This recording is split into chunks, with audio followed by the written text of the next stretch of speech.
রমজান মাসে যারা ভাজা পোড়া খেতে একদমই পছন্দ করেন না তাদের জন্য আজকের রেসিপি।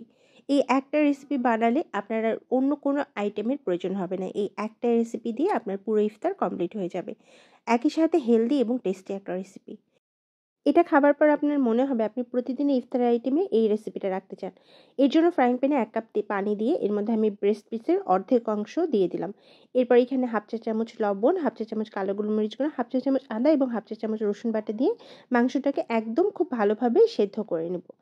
মাংসের পরিমাণটা ঠিক নিজস্ব খাবার অনুযায়ী বুঝে নেবেন। আপনি যে পরিমাণ খেতে চান সেই পরিমাণ মাংস এখানে দিয়ে দিবেন।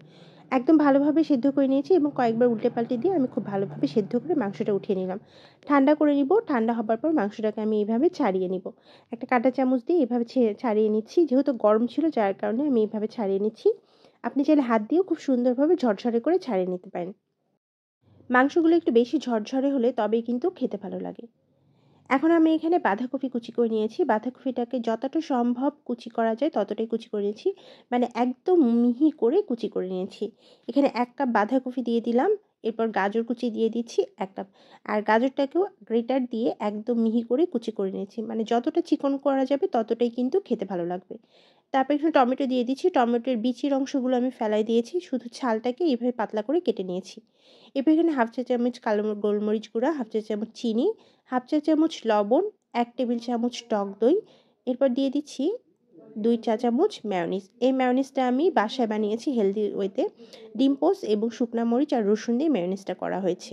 এখানে চিনি ছাড়াই মেয়োনিজটা করেছি যার কারণে আমি এটাকে হেলদি মেয়োনিজ বললাম।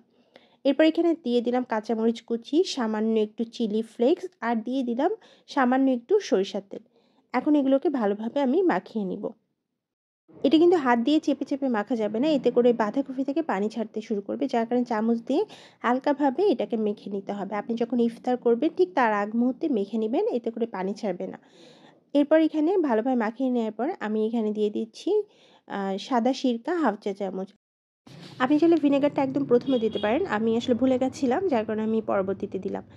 একই রকমভাবে আবারও মাখিয়ে নিলাম। আর ঠিক ইফতার করার আগ মুহূর্তে এটা মাখিয়ে নেবেন। এতে করে কিন্তু পানি ছাড়বে না। অনেক বেশি চেপে, চেপে মাখা যাবে না। এতে করে পানি ছাড়বে যেটা খেতে ভালো লাগে না। খুব হালকার উপর চামচ দিয়ে জাস্ট আমি মিক্সড করে নিলাম। খাবারের একদম আগ মুহূর্তে এর মধ্যে দিয়ে দিব রোস্টেড পাম্পকিন শিট আর দিয়ে দিচ্ছি ভেজে রাখা সাদা তিল খুব সামান্য একটু। এরপর দিয়ে দিলাম খুব সামান্য একটু চিলি ফ্লেক্স। এতে করে এটার যে ক্রিসপিনেসটা এটা ঠিক থাকবে এবং খাবারের সময় এটা খেতে অনেক বেশি ভালো লাগে। আপনি আগেই দিলে এগুলোর ক্রিসপিনেসটা নষ্ট হয়ে যায় যেটা খেতে একদমই ভালো লাগে না। প্রতি বছর শীতের সময় আমার প্রতিদিনের খাবার আইটেমে আমি এই সালাডটা রাখি। আমার কাছে এটা খেতে অনেক বেশি ভালো লাগে। ইফতারে যারা একটু হেলদি কিছু খেতে চান তারা চাইলে এই রেসিপিটা ট্রাই করতে পারেন। আল্লাহ হাফেজ।